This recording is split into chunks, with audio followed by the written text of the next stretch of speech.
có phải trời đã sang đông,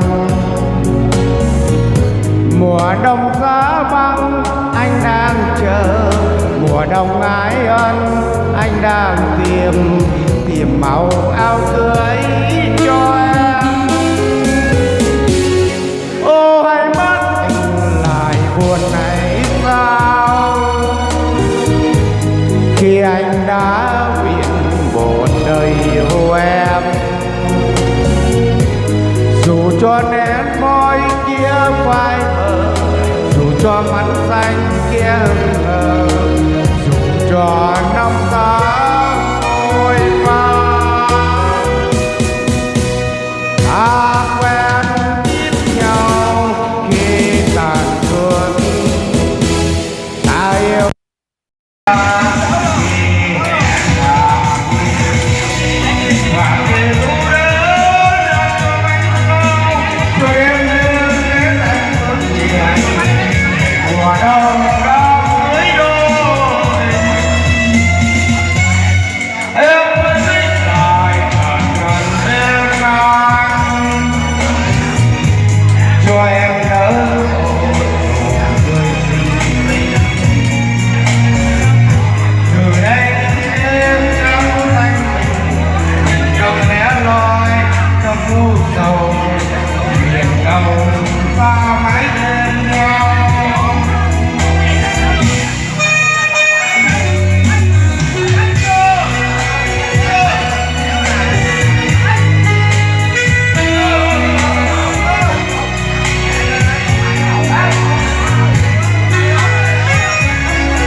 cho em nhớ người xinh xinh.